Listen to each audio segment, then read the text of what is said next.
Victorian England, 1873. The rain fell in heavy sheets outside the window of Lord Sinclair's study, where Lady Charlotte Sinclair stood frozen, her fingers clutching the letter that had arrived that morning. Her father, gone. A riding accident in the countryside had claimed his life instantly, leaving her alone in a world that offered little mercy to young women without protection. "You understand your position now, I presume." Uncle Edmund's voice sliced through her grief. He had arrived within hours of the news. His thin lips curled into what she supposed was meant to be sympathy, but resembled something far more predatory. Charlotte raised her chin. At 21, she was no longer a child, though the law treated her as such. "I understand my father has passed, Uncle. I hardly think discussing my position is appropriate at this moment." Edmund Sinclair's eyes narrowed. "Sentiment is a luxury you cannot afford, Charlotte.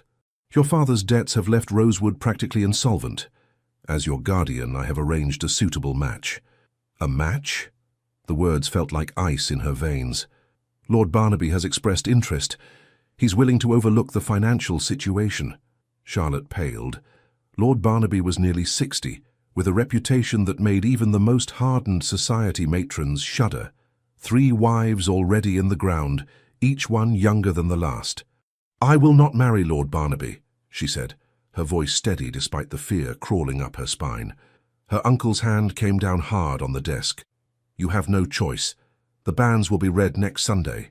That night, Charlotte's lady's maid, Lily, found her staring sightlessly out the window.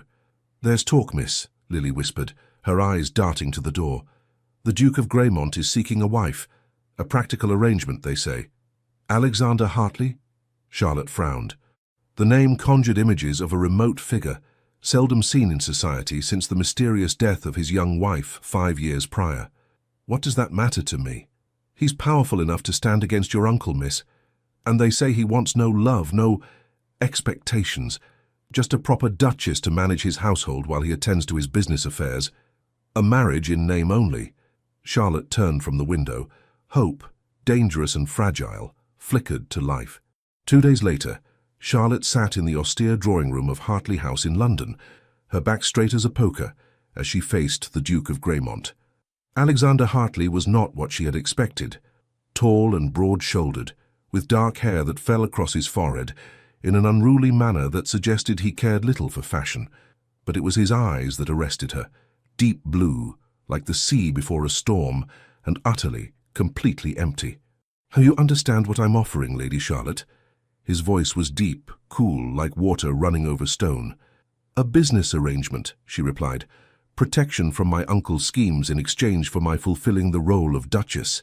Something flickered across his face, surprise perhaps at her directness. "I have no interest in romance," he continued. "My first marriage cured me of such notions. What I need is a capable woman to manage my household and occasionally appear at my side for necessary social functions. And in return, you will have financial security, freedom to pursue your own interests within reason, and my name as protection." He paused. "We would, of course, maintain separate quarters." Charlotte studied him. This cold, remote man was offering her escape. Not love, not passion, but safety. After the terror of Uncle Edmund's plans, it felt like salvation. "I accept, Your Grace." The wedding was a quiet affair at St. George's, Hanover Square, with only a handful of witnesses. Charlotte wore pale blue rather than white, a practical gown that would serve her after the ceremony. The Duke barely looked at her as they exchanged vows, his expression as remote as a mountain peak. As they left the church, Edmund Sinclair stood watching from across the street, his face mottled with rage. The Duke's hand tightened almost imperceptibly on Charlotte's elbow, guiding her into the waiting carriage. "He cannot touch you now," Alexander said quietly as the carriage pulled away. "You are a Hartley, and under my protection." Charlotte looked at her new husband's profile, sharp against the afternoon light. "Thank you, Your Grace." He turned to her then, those storm-blue eyes assessing. "Alexander, in private at least, we should use our given names." "Alexander," she repeated, testing the sound of it on her tongue. They arrived at Hartley House as dusk fell. The staff lined up to greet their new Duchess, faces curious but polite. The housekeeper, Mrs. Wilson, curtsied deeply. "Welcome, Your Grace. Your rooms have been prepared." Charlotte nodded, feeling the weight of her new title settling on her shoulders like an unfamiliar cloak. "There will be a small dinner in an hour," Alexander said. "For appearance's sake, we should dine together on your first night as Duchess." Their first meal as husband and wife was a silent affair, broken only by the clink of silver against fine china. Charlotte found herself stealing glances at this man she had married, this stranger who held her fate in his hands. In the candlelight, his features seemed less severe, the shadows softening the hard line of his jaw. "You'll leave for Greymont Manor tomorrow," he said abruptly. Charlotte set down her fork. "I had thought we would remain in London. I have business in the city that requires my attention. Greymont is more suitable for you to settle in and learn your duties as Duchess." "I see." She didn't. Not really. Was he already banishing her to the countryside? "And when will you join me there?" Something like discomfort passed across his face. "When my business allows." Later, as Lily helped her prepare for bed in her new chambers, spacious, elegantly appointed and notably separate from the Duke's, Charlotte wondered if she had simply exchanged one prison for another, albeit a gilded one. "He's not what I expected," she confessed. "The servants say he wasn't always so cold," Lily offered, brushing out Charlotte's long chestnut hair. "Before the first Duchess died, he was different." "How did she die?" Charlotte asked, the question that had been burning in her mind since Lily first mentioned the Duke of Greymont.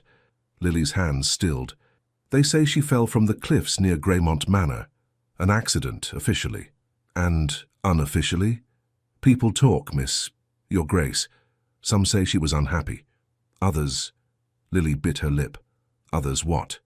"Others whisper that the Duke was seen coming back from the cliffs alone that night, his clothes soaked through." Charlotte felt a chill that had nothing to do with the evening air. What manner of man had she married? The following morning, Alexander escorted her to the carriage that would take her to Greymont Manor. As the footman helped her in, Alexander suddenly reached for her hand, an unexpected gesture that made Charlotte's heart stutter. "Before you go, there is something we must do." His voice was low, for the benefit of the staff. Before she could question him, he leaned forward and pressed his lips to hers. It was meant to be brief, perfunctory, a show for the servants watching discreetly from the house. But the moment their lips touched, Charlotte felt something electric pass between them, a current that made her breath catch. Alexander pulled back, his eyes widening fractionally. Had he felt it too, that unexpected spark? "Safe journey," he said, his voice rougher than before. "I will join you at Greymont when I can." As the carriage pulled away, Charlotte touched her fingers to her lips, still tingling from the kiss that was supposed to be mere duty, but had felt disturbingly like confession. Greymont Manor rose from the misty Devon coastline like something from a dream, or perhaps a nightmare. Towering grey stone, Gothic spires and windows that seemed to watch Charlotte as the carriage approached through the iron gates. The manor stood close to the edge of the cliffs, the restless sea churning below. "Welcome to Greymont, Your Grace," said the elderly butler, Simmons, as he greeted her at the entrance. His face was a careful mask, revealing nothing of what he thought of this new Duchess arriving alone. The housekeeper, Mrs. Hayes, appeared beside him, a robust woman with sharp eyes. "We've prepared the Duchess suite for you, Your Grace." "Not the master's chambers?" Charlotte asked. Mrs. Hayes and Simmons exchanged a glance. "The Duke was quite specific in his instructions," Simmons replied. "You are to have the Duchess suite in the East Wing." The East Wing, far from the master's chambers in the West Wing. Charlotte swallowed her disappointment. Why should she care where she slept? This was a marriage of convenience, nothing more. Yet as she followed Mrs. Hayes up the grand staircase, Charlotte could not help but feel the weight of Alexander's absence like a physical thing. The manor was immense, imposing, filled with portraits of stern-faced Hartleys from generations past. "The first Duchess, did she live here long?" Charlotte asked, as they walked the long corridor of the East Wing. Mrs. Hayes stiffened slightly. "Lady Eliza was mistress here for 3 years, Your Grace." "And was she happy?" The housekeeper stopped outside a set of double doors. "It is not my place to speak of such things." The Duchess' suite was beautiful, if somewhat austere. A sitting room in pale blue opened to a bedchamber, with a massive four-poster draped in cream silk. Windows overlooked the sea, the view both breathtaking and slightly terrifying, the sheer drop of the cliffs clearly visible. That evening, Dining alone in the cavernous dining room, Charlotte felt like a ghost haunting her own life. The servants were correct and proper, but there was something in their manner, a watchfulness, an assessment, that made her uncomfortable. After dinner, restlessness drove her to explore. The manor was a maze of corridors, rooms both grand and intimate, some clearly unused for years. In the gallery, Charlotte paused before a portrait of a young woman with fair hair and a delicate face. There was no nameplate, but she knew instinctively this was Eliza, the first Duchess of Greymont. "She was very beautiful," came a voice from behind her. Charlotte started, turning to find an older gentleman watching her. He bowed slightly. "Dr. Edward Harrington, Your Grace, the local physician. I call at the manor regularly to check on old Lord Hartley, the Duke's grandfather. He resides in the North Wing." "I wasn't told there was family in residence," Charlotte said, frowning. "The old lord keeps to himself. He's been bedridden these past 2 years." Dr. Harrington's kind eyes studied her. "I was sorry to hear of your father's passing. You knew him?" "Many years ago. We were at Oxford together." The doctor glanced at Eliza's portrait. "I knew her as well. A gentle soul." "How did she die?" Charlotte asked directly. "I've heard rumors of a fall, but little else." Dr. Harrington's expression grew guarded. "Accidents happen on these cliffs, Your Grace. The paths can be treacherous, especially in the dark. Was it night when she fell?" "It was." He seemed reluctant to continue, but something in Charlotte's gaze compelled him. "She was found at dawn, on the rocks below. The Duke himself carried her body back to the manor." Charlotte shivered.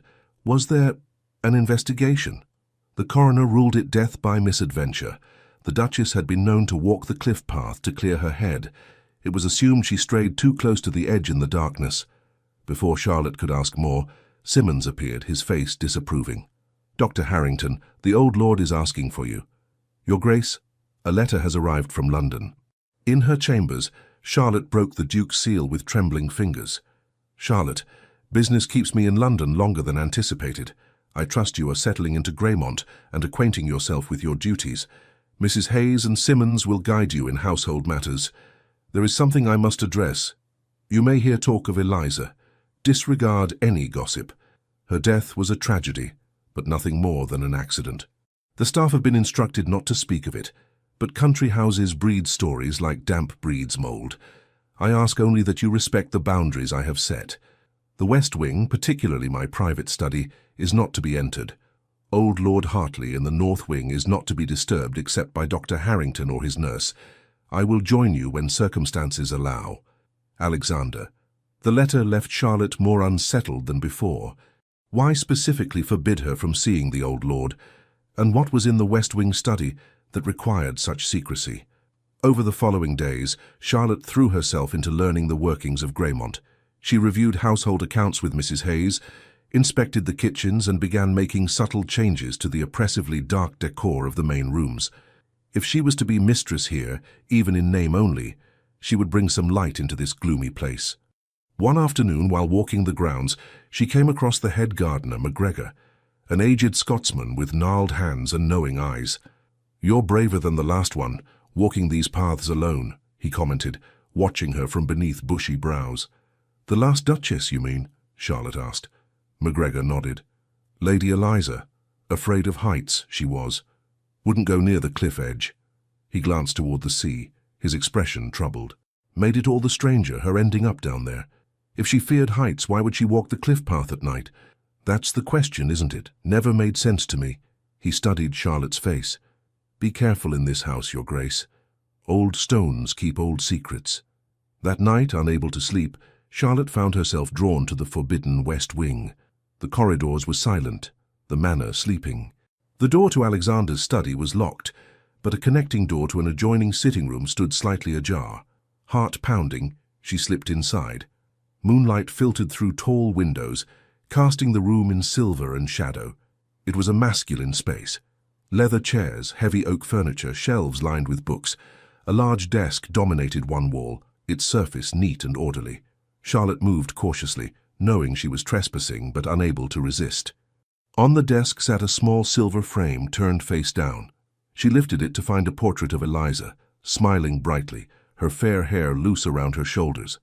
Something about seeing the formal portrait in the gallery reduced to this hidden personal memento made Charlotte's chest tighten. A leather journal lay beside it.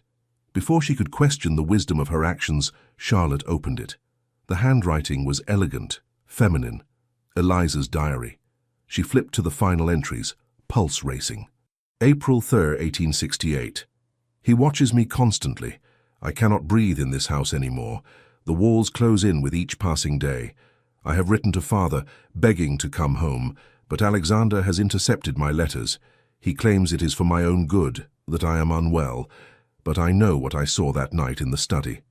April 10th, 1868. Dr. Harrington has prescribed laudanum for my nerves. I pretend to take it but dispose of it when no one is looking. I must keep my wits. If anything happens to me, let it be known that I fear my husband. The accident with his first fiancée before me, was it truly an accident? I have found... The entry ended abruptly. Charlotte turned the page, but the rest was blank. First fiancé? Alexander had been engaged before Eliza. A noise in the hallway startled her. Charlotte quickly returned the diary and frame to their original positions and slipped out through the sitting room, her mind reeling. She was nearly back to the east wing when a figure emerged from the shadows, blocking her path. Dr. Harrington. "It's late for a stroll, Your Grace," he said quietly. I couldn't sleep. She forced a calm she didn't feel. These old houses can be unsettling at first. His eyes, kind earlier, now seemed to assess her with clinical detachment. "I could prescribe something. For your nerves." The echo of Eliza's diary entry made Charlotte's blood run cold. "No, thank you. I prefer to keep a clear head." "As you wish." He stepped aside. "Good night, Your Grace." "Doctor," she called as he turned to go. "You mentioned you knew my father from Oxford. What was his name?" A pause, barely perceptible. "Henry Sinclair, of course." "My father's name was William," Charlotte said softly. "He attended Cambridge, not Oxford." In the dim light, she saw Harrington's expression harden. "A simple mistake. Good night, Your Grace." Back in her chambers, Charlotte locked the door and pushed a chair against it for good measure. Sleep eluded her entirely. The next morning brought unexpected news. The Duke would arrive that afternoon. Charlotte spent the day in a state of nervous anticipation, unsure whether to confront him with what she had discovered or to bide her time and gather more information. Alexander arrived as the afternoon shadows lengthened.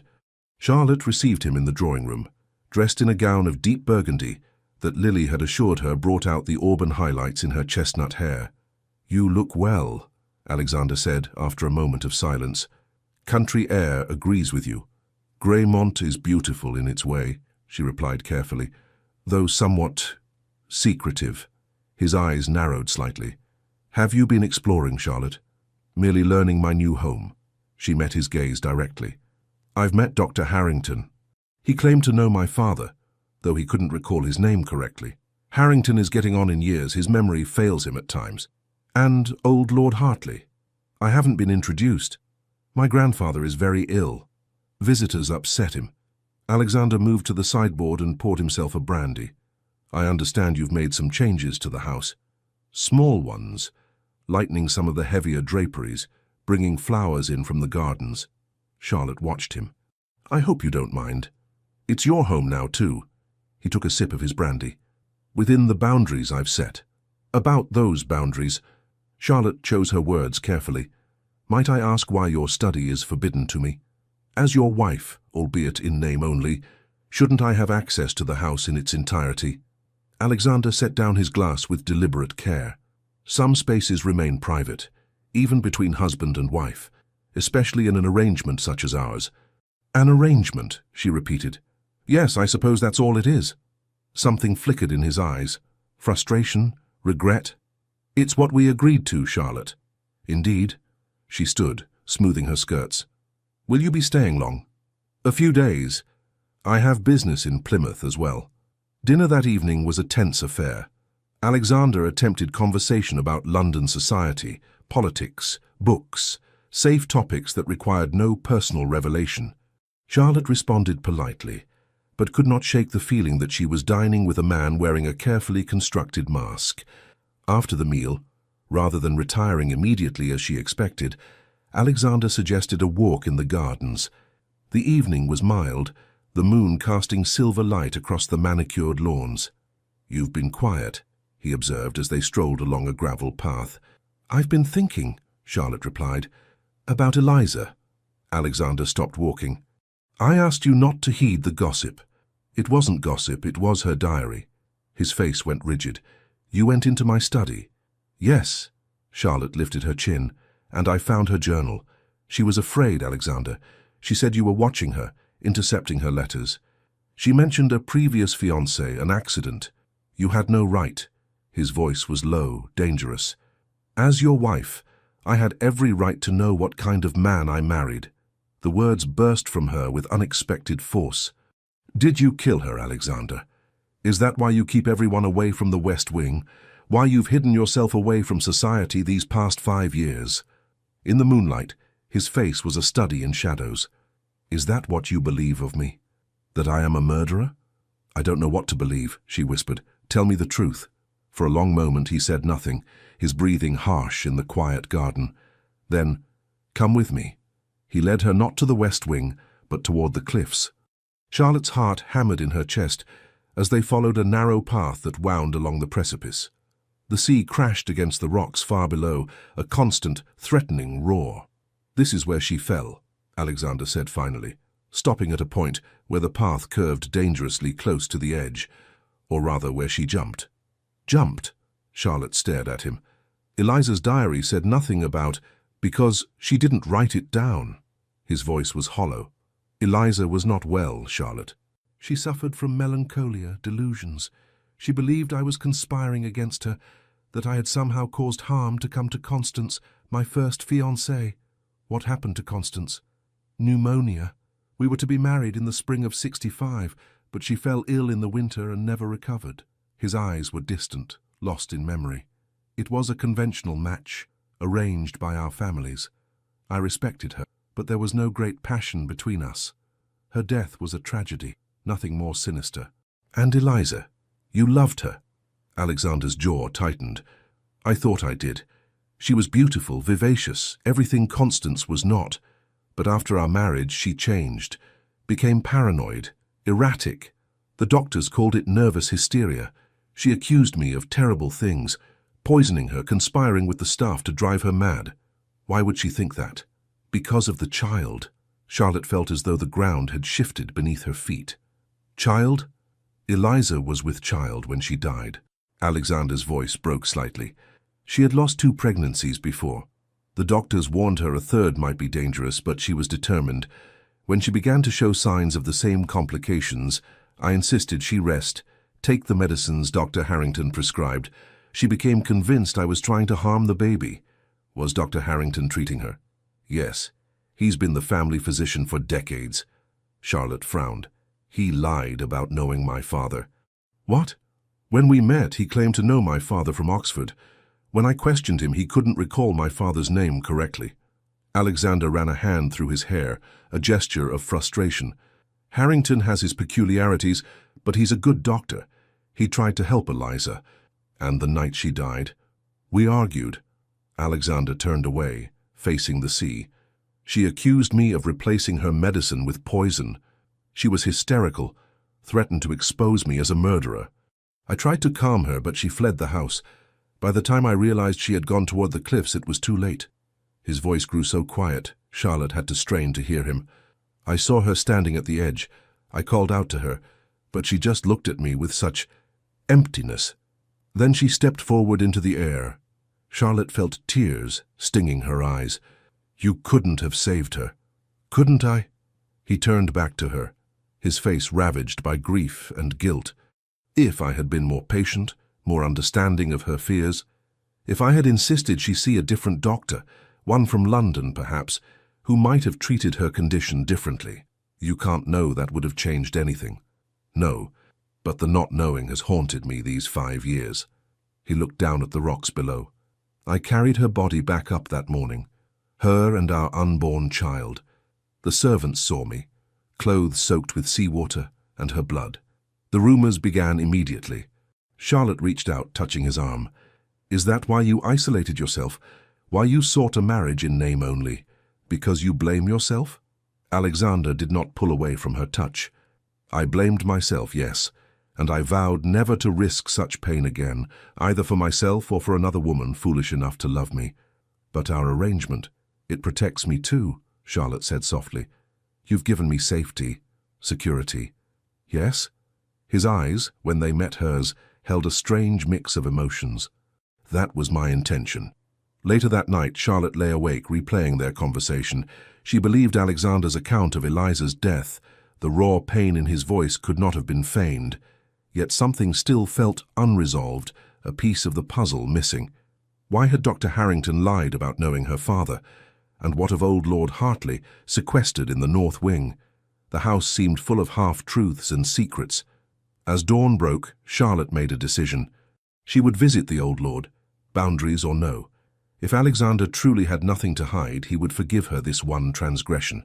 The north wing was quiet, the corridors dusty with disuse, save for one well-travelled path leading to the old lord's chambers. Charlotte moved silently, having risen early to ensure Alexander would still be asleep. The door to Lord Hartley's rooms was unlocked. Inside, the sitting room was well appointed, but felt unused, like a museum display. Charlotte hesitated at the door to the bedchamber beyond, suddenly uncertain of her course. "You may as well come in," called a querulous voice from within. "I heard you in the corridor." Taking a deep breath, Charlotte entered. The room was dimly lit, despite the morning sun, heavy curtains drawn across the windows. In a massive four-poster lay an elderly man, his frame shrunken beneath the bedclothes, his face deeply lined, but his eyes sharp and alert. "So you're her," he said, studying Charlotte with undisguised interest. "The new Duchess. Come closer, girl, my eyes aren't what they were." Charlotte approached the bed, curtsying slightly. "Lord Hartley, I apologize for intruding." "Intruding?" He gave a dry chuckle. "First visitor in weeks besides that pompous doctor and my sour-faced nurse. Sit, sit." He gestured to a chair beside the bed. Charlotte sat, studying the old man's face. The resemblance to Alexander was clear in the shape of his eyes, the strong line of his jaw, though age had softened both. "You're bolder than the last one," Lord Hartley observed. "She never dared come here." "Eliza, you mean?" "Afraid of me she was, or afraid of what I might say." He narrowed his eyes. "Why are you here, girl? What do you want from an old man?" Charlotte decided on honesty. "Answers, my lord. About this house, about Eliza's death, about Alexander." "Ah," he nodded slowly. "You think there's some dark secret, eh? That my grandson might have pushed his pretty wife off the cliff?" His tone was mocking. "Alexander couldn't harm a fly, too soft by half. Then you don't believe the rumors?" "Rumors?" Lord Hartley spat the word. "Country folk with nothing better to do than whisper about their betters. No, girl, Alexander didn't kill Eliza, but there is blame to be laid." "With whom?" The old man's face darkened. "That doctor, Harrington." Charlotte leaned forward. "What do you mean?" "Eliza was sick, yes, but not in the way they said, not in her mind." He gestured weakly toward a cabinet across the room. "Top drawer. Bring me the papers inside." Charlotte did as he asked, retrieving a folder tied with faded ribbon. Lord Hartley's gnarled fingers fumbled with the knot, before finally opening it to reveal several letters and what appeared to be medical notes. "I've kept these hidden," he said. "After Eliza died, Alexander was nearly mad with grief. Better he didn't know." "Know what?" Charlotte asked, dread pooling in her stomach. "Harrington was poisoning her." Lord Hartley handed her one of the papers. "Arsenic, small doses in her medicine for hysteria. Enough to make her seem mad, but not enough to kill her outright. Except she was with child and the baby was more susceptible." Charlotte stared at the paper, a chemical analysis from a London laboratory. "How did you obtain this?" "I had my suspicions. Eliza came to me once, said she thought her medicine was making her worse rather than better. I sent samples to London without Harrington's knowledge. But why would he do such a thing?" "Money." Lord Hartley's face twisted with disgust. "He's been in debt for years, gambling, and he knew about the trust." "What trust?" "Alexander's mother, my daughter, established a trust before her death. If Alexander died without heirs, a significant portion of the Greymont fortune would go to medical research, overseen by a board of physicians. Harrington would have been the primary administrator." Charlotte felt sick. He was poisoning Eliza to prevent her from giving Alexander an heir, and driving her mad in the process. By the time she jumped from that cliff, she believed Alexander was trying to kill her. The old man's eyes filled with tears. My grandson has spent 5 years blaming himself for a death that Harrington orchestrated. Why haven't you told him the truth?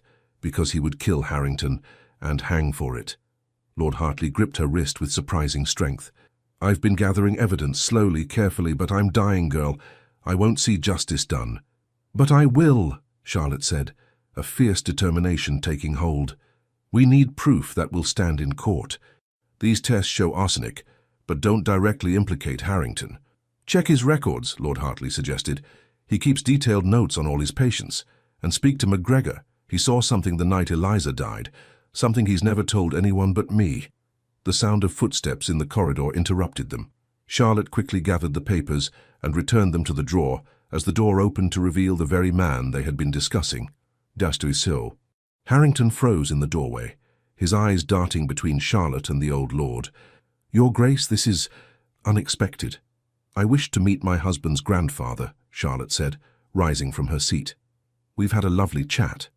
I'm afraid visiting excites the patient unduly, Harrington said, his tone professionally concerned but his eyes cold. Lord Hartley requires absolute rest. Nonsense, barked the old man. The girl's company does me good. Better than your foul medicines, at any rate. A muscle twitched in Harrington's jaw. Nevertheless, it's time for your treatment. Charlotte gave Lord Hartley's hand a gentle squeeze. I'll visit again soon, my lord. See that you do, Duchess, he replied, his eyes conveying a silent warning. And remember what we discussed. In the corridor outside, Harrington caught Charlotte's arm. Your Grace, I must insist you respect the Duke's wishes regarding his grandfather. The old man's mind wanders. Whatever he told you was most illuminating, Doctor. Charlotte extricated her arm from his grasp. Good day. She hurried back to the east wing, mind racing. If Lord Hartley was right, Harrington was not only a murderer, but still a threat. The terms of the trust would remain in effect until Alexander had an heir, which, given the nature of their marriage, seemed unlikely. Unless... Charlotte pushed the thought aside. This was no time for such considerations. She needed to speak with McGregor, and then find a way to access Harrington's medical records. She found the gardener in the greenhouse tending to exotic orchids. McGregor, might I speak with you privately? The old Scotsman straightened, eyes wary. Aye, Your Grace. Once they were alone among the fragrant blooms, Charlotte spoke directly.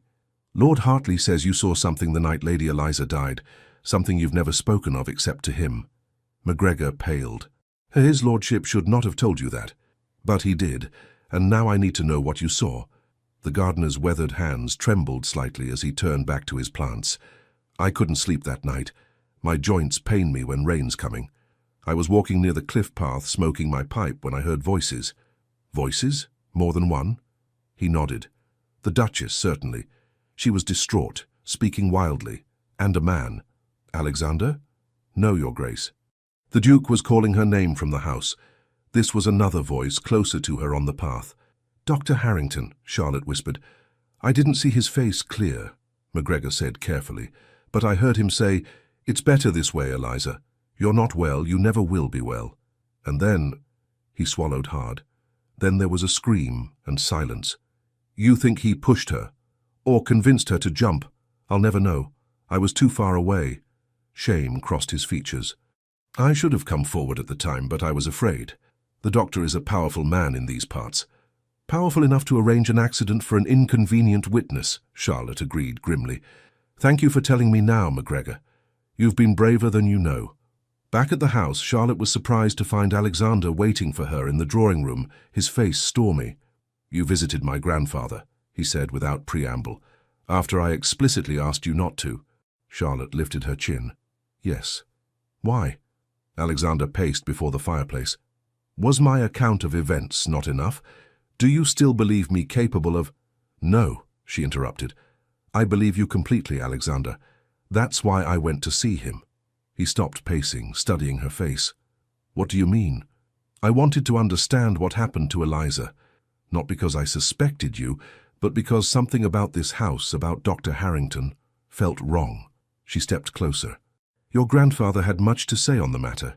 Carefully, Charlotte related everything Lord Hartley had told her about the arsenic, the trust, Harrington's debts. With each word, Alexander's expression grew darker, a muscle working in his jaw. MacGregor confirmed it, she finished. He was near the cliffs that night. He heard Harrington with Eliza before she fell. Alexander turned away abruptly, his hands clenched into fists. If this is true— It is, Charlotte said firmly. Your grandfather has evidence, and MacGregor is willing to testify to what he heard. But we need more. Harrington's medical records would prove he was prescribing arsenic to Eliza. His offices are in the village. Alexander's voice was dangerously calm. He keeps his records there. Then we must obtain them. Charlotte touched his arm gently. Not through violence, Alexander. Through the law. Justice for Eliza, not revenge. He looked down at her hand on his arm, then met her eyes. You've risked much to uncover this. She deserved the truth, as did you. Charlotte hesitated. And I couldn't bear to see you suffering under a burden that was never yours to carry. Something shifted in Alexander's expression, a softening, a vulnerability she had never seen before. Why do you care what I suffer, Charlotte? Ours is an arrangement, nothing more. Is it? She whispered, surprising herself with the question. Sometimes I wonder if it might become something else entirely. His breath caught. For a moment it seemed he might reach for her, but the sound of footsteps in the hall broke the tension between them. Simmons appeared at the door. Pardon me, Your Grace. Dr. Harrington is departing, and wishes to inform you that he will return tomorrow to check on Lord Hartley. Is he indeed? Alexander's voice had regained its cool control. Thank you, Simmons. When they were alone again, Charlotte found herself unable to recapture the moment of intimacy that had passed between them. Alexander had withdrawn once more, behind his mask of detachment. We should act quickly, she said, reverting to the matter at hand. If Harrington suspects we know anything, he might destroy the evidence. Alexander nodded. I'll ride to Plymouth tomorrow. There's a magistrate there, I trust. With Lord Hartley's evidence and MacGregor's testimony, we can obtain a warrant to search Harrington's offices. And what of his visit tomorrow? Should we allow him near your grandfather? No. Alexander's expression hardened. I'll instruct Simmons that Harrington is not to be admitted. I'll have one of the footmen stand guard at the north wing. That night, Charlotte could not sleep. The revelations of the day swirled in her mind, but more than that, the moment in the drawing room with Alexander kept replaying itself. The look in his eyes when she had touched his arm, the possibility that hung in the air between them. Near midnight, unable to remain abed any longer, she wrapped a shawl around her nightdress and ventured out onto her private balcony. The night was clear, the moon casting silver light across the grounds and the sea beyond. The wind carried the scent of salt and wild roses, a strangely comforting combination. You should be sleeping, came Alexander's voice from below. Charlotte started, peering down to see him standing in the garden. As should you. I find sleep elusive these days. He looked up at her, his face partially shadowed. May I join you? Or would that be improper? A smile tugged at her lips. I think we're well past concerns of propriety, don't you? There's a door from the garden to the east wing staircase. Minutes later, he appeared at her sitting-room door, still fully dressed despite the hour. Charlotte was suddenly acutely aware of her state, hair loose down her back, feet bare beneath her nightdress and robe. Perhaps this was unwise, Alexander said, hesitating at the threshold. Perhaps, she agreed, but I find I don't care. He entered, closing the door quietly behind him. For a long moment, they simply looked at each other, the space between them charged with unspoken emotions. I've been thinking about what you said. Alexander finally broke the silence. About our arrangement possibly becoming something else. Charlotte's heart beat faster. And what conclusion did you reach? That I've been a fool. He took a step closer. I married you to save you from your uncle, to give you security. I convinced myself it was enough, that keeping my distance was the honorable thing to do. And now? Her voice was barely above a whisper. Now I find myself thinking of you constantly. The way you've brought light back into this house, your courage in facing Harrington, in seeking the truth about Eliza. Another step closer. The way you looked at me in the drawing room today, as if you could see past all my walls. Charlotte felt as though she could scarcely breathe. Alexander, I told myself I would never risk loving someone again, he continued, now close enough that she could see the pulse beating in his throat. But I find that some risks cannot be avoided, no matter how carefully one plans. Are you saying... I'm saying that our marriage may have begun as an arrangement, Charlotte, but my feelings for you are becoming decidedly inconvenient. A small laugh escaped her, half joy, half disbelief. Inconvenient. Terrifying, he amended, the ghost of a smile touching his lips. Wonderful, overwhelming. I know the feeling, she admitted, gathering her courage. I've tried to remind myself that you wanted a wife in name only, but then you kissed me that day in London and nothing has felt the same since. Alexander's eyes darkened. That kiss has haunted me. I told myself it was for appearance's sake, but the truth is, I've wanted to kiss you again every day since. What's stopping you? Charlotte challenged softly. For an answer, he closed the distance between them, one hand coming up to cup her cheek with exquisite gentleness. When his lips met hers, it was nothing like their first brief kiss in London. This was slow, deliberate, a question and an answer all at once. Charlotte's arms wound around his neck as she rose on her toes to meet him more fully. The kiss deepened, years of Alexander's carefully maintained control giving way to something raw and honest. When they finally broke apart, both were breathing hard. I should go, he murmured, though he made no move to release her. This is hardly proper. Stay, Charlotte whispered. Not for... just stay. Talk with me. I feel as though I'm only now beginning to know the real Alexander Hartley. A vulnerability crossed his features that made her heart ache. Are you certain? I am. She took his hand and led him to the small sofa before the fireplace in her sitting room. Tell me about yourself. Not the Duke of Greymont, but the man. And so he did. They talked through the night, the barriers between them falling away hour by hour. Alexander spoke of his childhood at Greymont, of his parents' early deaths, of his grandfather's stern but loving guardianship. Charlotte told him of her own upbringing, of her mother's gentle influence, of her father's encouragement of her education and independence. He would have liked you, she said, her head now resting against Alexander's shoulder as dawn began to lighten the sky outside. My father, I mean. He always said I should marry a man who valued my mind as well as my face. I value everything about you, Alexander said, his fingers gently stroking through her hair. Your courage, your compassion, your stubborn determination to uncover the truth regardless of the consequences. Even when that determination leads me to disobey your direct instructions, she asked, a teasing note in her voice. He chuckled, the sound rumbling pleasantly against her ear. Especially then, though I reserve the right to be thoroughly irritated by it in the moment. Charlotte lifted her head to look at him. What happens now, Alexander? With us? His expression grew serious. That depends entirely on what you want, Charlotte. I married you offering security and independence. Those remain yours regardless of developments between us. And what do you want? A real marriage, he said simply. Not merely in name, but in every sense. I want to share my life with you if you'll have me. Joy bloomed in Charlotte's chest, bright and unexpected. I think I would like that very much. The kiss they shared then was tender, full of promise. When they parted, Alexander pressed his forehead to hers. I should go. You need rest, and I must prepare for my journey to Plymouth. Be careful, Charlotte said. Harrington is dangerous. I will return by nightfall, with the magistrate's warrant. He kissed her once more, then reluctantly rose. Lock your door after I leave, and don't venture out alone. Promise me. I promise. She walked him to the door, suddenly loath to see him go.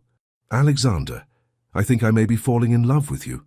The smile that transformed his face was like sunrise breaking through clouds. What a fortunate coincidence, my dear, for I am quite certain I am already in love with you. After he left, Charlotte did as he asked, locking her door securely. Despite having been awake all night, she felt more alive than she had in months. She rang for Lily, deciding that she would rest later. For now, there was too much to do. So you're glowing this morning, Your Grace, Lily observed as she helped Charlotte dress. Has something happened? Many things, Charlotte replied cryptically, and I suspect more will happen before the day is out. She spent the morning with Lord Hartley, explaining Alexander's plan and ensuring the old man was comfortable and secure. A footman was stationed outside his door, with instructions to admit no one but Charlotte or the nurse. "You've done well, girl," Lord Hartley said, patting her hand. "You'll make a proper duchess yet." "I hope to be more than that," Charlotte replied. "I hope to be a proper wife to your grandson as well." The old man's eyes twinkled. "Ah, so he's finally come to his senses, has he? Good. The Hartley line needs continuing, and you've got a strong spirit. Make for healthy children." Charlotte blushed, but didn't contradict him. The thought of children with Alexander, creating a family together at Greymont, filled her with unexpected longing. Midday brought unwelcome news. Despite Alexander's instructions, Dr. Harrington had somehow gained entry to the house and was demanding to see Lord Hartley. "I refused him access to the north wing as ordered, Your Grace," Simmons reported, clearly distressed. "But he insists it's a medical emergency. He claims to have received a message that the old lord has taken a turn for the worse." "No such message was sent," Charlotte said firmly. "I've been with Lord Hartley all morning. He's as well as can be expected." "The doctor is most insistent, Your Grace. He's waiting in the library." "Then I shall speak with him myself." Charlotte squared her shoulders, drawing on every ounce of aristocratic bearing her father had instilled in her. "Have 2 footmen accompany me and remain in the room." Harrington was pacing the library when she entered, his normally composed demeanor showing cracks of agitation.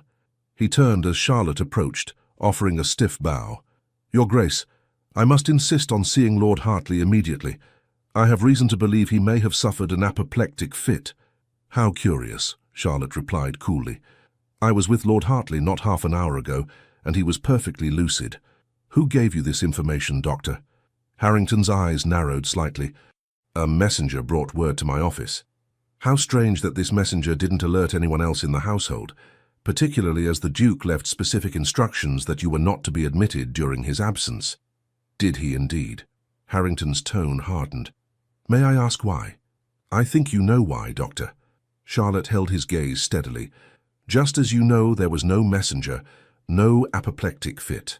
You came here hoping to silence Lord Hartley before he could share what he knows about Eliza's death." The colour drained from Harrington's face.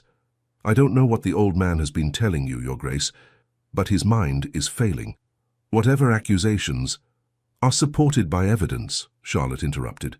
"Chemical analysis of the medicines you prescribed for Eliza, McGregor's eyewitness account of what he heard on the cliff path that night, your own medical records, which I suspect contain detailed notes of your systematic poisoning." For a moment, Harrington seemed to deflate, his shoulders sagging. Then, with alarming swiftness, he pulled a small pistol from his coat pocket. "I had hoped to resolve this quietly," he said, his voice eerily calm. "A tragic relapse for the old lord, a grieving granddaughter-in-law overcome by the strain of it all, perhaps wandering too close to those treacherous cliffs herself." The footman moved forward, but Harrington waved the pistol at them. "Stay back or the Duchess dies where she stands." Charlotte's heart raced, but she kept her voice steady. "You won't escape, Harrington. Alexander has gone to Plymouth for a warrant. Even if you kill me, justice will find you." "Perhaps, but I've nothing left to lose, have I?" A bitter smile twisted his features. 5 years I've waited. 5 years of watching that fortune sit unclaimed, while my creditors circle like vultures. And then he brings you here, young, fertile, a threat to everything. "The trust," Charlotte said, understanding. "You still hope to control the Greymont fortune if Alexander dies without an heir." "It should have been mine years ago." Harrington's composure cracked entirely. "Eliza was supposed to be barren. The arsenic should have ensured it. But somehow she conceived again. I couldn't let that child be born. So you drove her to madness, convinced her Alexander was trying to poison her." It was elegant, really. A gleam of twisted pride shone in his eyes. She did most of the work herself, growing more paranoid by the day. By the end, it took very little persuasion to lead her to those cliffs. "You're a monster," Charlotte whispered. "I am a man of science who has been denied his due."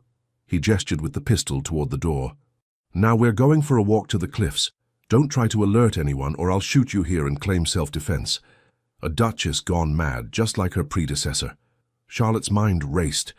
If she went with him to the cliffs, she would never return. Her only chance was to stall, to keep him talking until help might come. But who would come? Alexander was in Plymouth, the servants intimidated by the pistol. As Harrington forced her toward the door, A commotion in the hall distracted him momentarily. The library doors burst open to reveal McGregor, his weathered face grim, a shotgun in his gnarled hands. "I heard enough," the old gardener said, his Scottish burr more pronounced in his anger. "Put down the pistol, Doctor, or I'll put you down myself." Harrington snarled, swinging his pistol toward McGregor. Charlotte seized the moment, grabbing a heavy brass candlestick from the table beside her and bringing it down on Harrington's wrist with all her strength. The pistol fired, the shot going wild into the ceiling as the doctor howled in pain. The footman surged forward, wrestling Harrington to the ground. One kicked the fallen pistol away, while the other pinned the struggling doctor's arms behind his back. "Bind him securely," Charlotte ordered, her voice remarkably steady despite her racing heart. "McGregor, send a rider to Plymouth immediately. The Duke must be informed of what has happened." "Aye, Your Grace." The gardener lowered his shotgun, his rheumy eyes filled with satisfaction. Justice for Lady Eliza at last. Hours later, Alexander returned with the magistrate and 2 constables to find Harrington locked in the wine cellar under guard. After taking statements from Charlotte, McGregor, and even Lord Hartley, who insisted on being carried downstairs to testify, the magistrate ordered Harrington removed to Plymouth to await trial. "His offices have already been searched," Alexander told Charlotte as they watched the carriage bearing the doctor and his guards disappear down the drive. "The evidence was there, just as you suspected. Detailed records of the arsenic doses, observations of Eliza's deteriorating condition. He documented it all, the arrogant fool." "He thought himself untouchable," Charlotte said. "Men like that often do." Alexander turned to her, his face grave. "When I heard what happened, that he had threatened you with a pistol," his voice broke. "If I had lost you—" "But you didn't," Charlotte said softly, taking his hand. "I'm here, Alexander. I'm safe." He pulled her into his arms then, holding her as though he might never let her go. "I rode back like a madman, certain I would be too late. All I could think was that I had only just found you, only just realized what you mean to me." "Shh," Charlotte soothed, her hands coming up to frame his face. "It's over now. Harrington will face justice for what he did to Eliza, and we have our whole lives ahead of us." Alexander's eyes, so long haunted by guilt and grief, were clear as he gazed down at her. "Yes," he said, his voice gaining strength. "We do. And I intend to make each day count, Charlotte. No more half measures, no more arrangements. A true marriage in every sense." "I would like that very much," she whispered, rising on her toes to press her lips to his. The kiss deepened, there in the fading afternoon light, witnessed only by the ancient stones of Greymont Manor and the sea beyond. When they finally parted, Alexander rested his forehead against hers. "I love you, Charlotte Hartley," he said, the words a vow and a promise. "With all that I am, I love you." "And I love you," she replied, her heart so full it seemed it might overflow. "My Duke, my husband, my love." Spring came to Greymont Manor, bringing with it renewal in more ways than one. The gardens bloomed under McGregor's care. The house itself seemed lighter, brighter, and the cloud of suspicion that had hung over the cliffs for 5 long years had finally dispersed with Harrington's conviction. The trial had been swift and decisive. With Lord Hartley's evidence, McGregor's testimony, and the damning contents of Harrington's own records, the doctor was sentenced to transportation for life. Justice for Eliza had been served, allowing Alexander to finally lay his guilt to rest. In the rose garden, Charlotte sat beside Lord Hartley's wheeled chair, reading aloud from a volume of poetry, while her husband paced nearby, deep in conversation with his land steward about spring planting. "He's changed," the old lord observed, interrupting Charlotte mid-verse. "Never seen him so animated. That's your doing, girl." Charlotte smiled, watching Alexander gesticulate as he described some new agricultural technique he wished to implement. "We've changed each other, I think. Healed each other." "Humph. Well, when are you going to give me a great-grandchild?" Lord Hartley demanded with typical bluntness. "I'm not getting any younger, you know." A blush heated Charlotte's cheeks. "Actually, my lord, I had planned to tell you both at dinner, but since you ask—" She lowered her voice. "The doctor from Plymouth confirmed it yesterday. The baby should arrive by Christmas." The old man's face split into a broad grin. "Ha! I knew it. Something about the way you've been glowing these past weeks." He thumped his cane on the ground. "Alexander, come here, boy. Your wife has news." Alexander looked up, frowning at the interruption, but excused himself from the steward and approached. "What is it? Is grandfather taxing your patience again, Charlotte?" "On the contrary," she said, rising to meet him, suddenly shy despite the months of deepening intimacy between them. "He's merely impatient for news I had planned to share more privately." Understanding dawned in Alexander's eyes. "Charlotte, are you saying—" She nodded, her smile blooming as bright as the roses around them. "Yes, we're to have a child, Alexander, by Christmas." For a moment he stood perfectly still, his expression one of stunned wonder. Then, with a whoop that startled a nearby gardener, he swept Charlotte into his arms, spinning her in a circle before setting her carefully back on her feet. "A child," he breathed, one hand coming to rest reverently on her still, flat stomach. "Our child." "Yes." She covered his hand with her own. "Are you pleased?" "Pleased?" Alexander laughed, the sound so free and joyous it brought tears to Charlotte's eyes. "My darling, I am beyond pleased. I am transcendent." Lord Hartley harumphed from his chair. "Well, don't just stand there gaping like a fish, boy. Kiss your wife properly."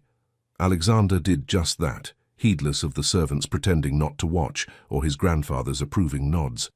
When they parted, both breathless, he kept her close in the circle of his arms. "I was so afraid," he confessed quietly.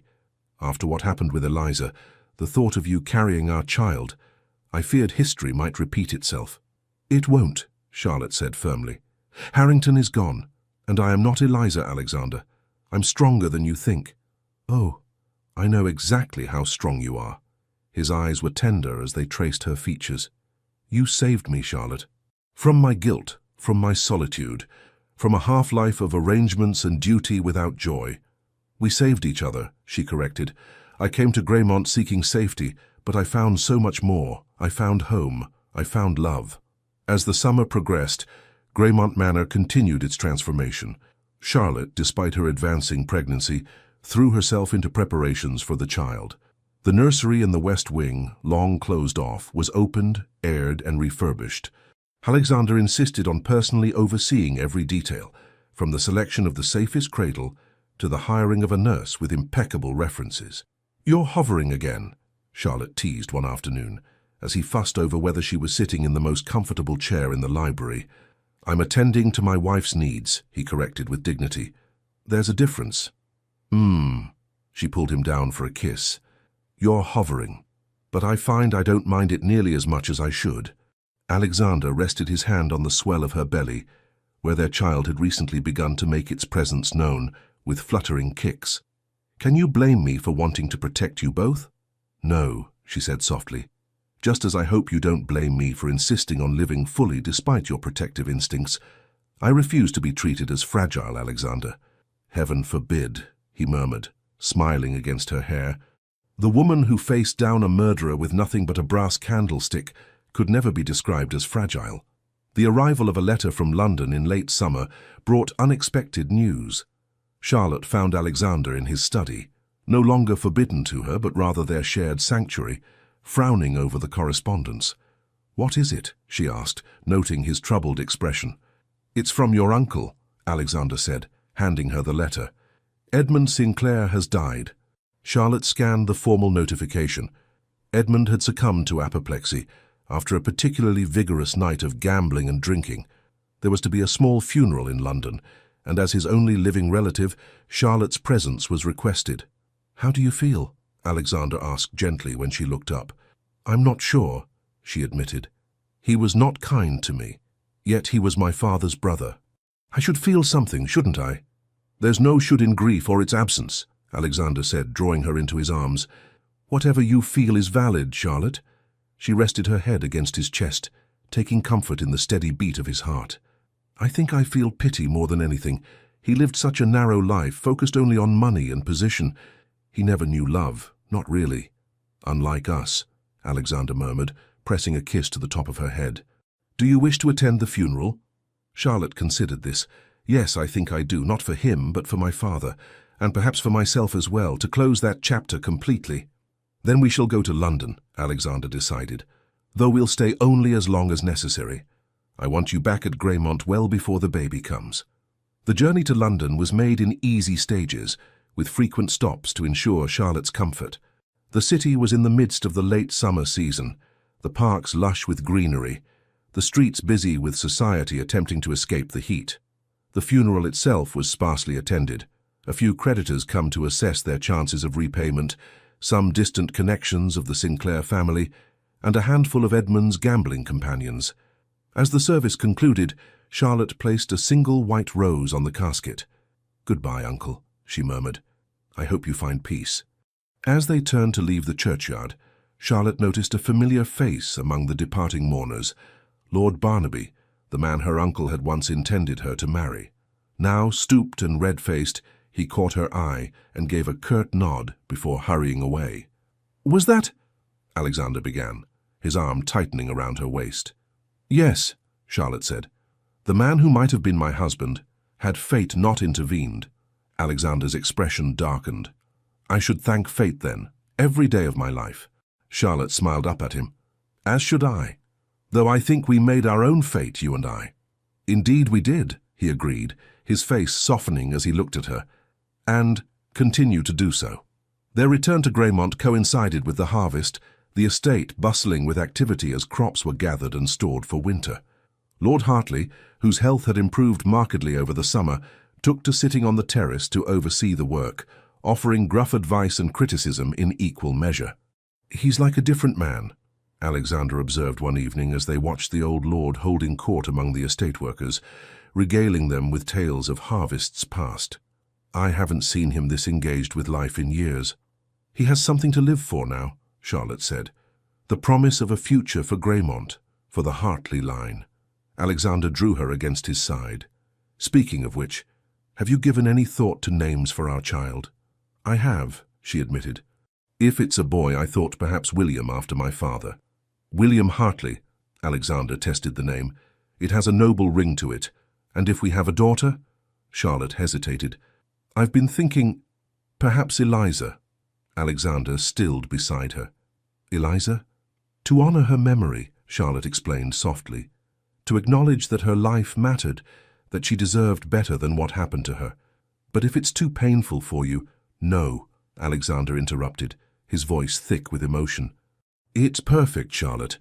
A way to reclaim her name from tragedy, to give it new life and joy." As autumn painted Greymont's grounds in gold and crimson, Charlotte's time grew near. The nursery was ready, tiny garments folded neatly in drawers, a rocking chair positioned by the window overlooking the sea. December arrived with gentle snows and festive preparations. Despite being in her final month of pregnancy, Charlotte insisted on supervising the Christmas decorations, bringing evergreen boughs and holly into the once somber manor. "You've transformed this place," Alexander said, as they sat before the fire in their bedchamber one evening, his hand making slow circles on her swollen belly. "When you arrived, it was a mausoleum. Now it's a home again." "We transformed it together," Charlotte corrected, covering his hand with her own. "Oh, did you feel that? Someone is eager to make your acquaintance." Alexander's face lit with wonder as he felt their child kick vigorously beneath his palm. "Strong, like their mother, and stubborn, like their father," she teased. "I suspect this little one will arrive on their own schedule, not the doctor's." As if in agreement, the first pains began shortly after midnight. Alexander, who had taken to sleeping lightly in these final weeks, was instantly alert at Charlotte's sharp intake of breath. "Is it time?" he asked, already rising to call for the midwife who had taken up residence at Greymont for the past fortnight. "I believe so," Charlotte confirmed, both nervous and exhilarated as another contraction gripped her.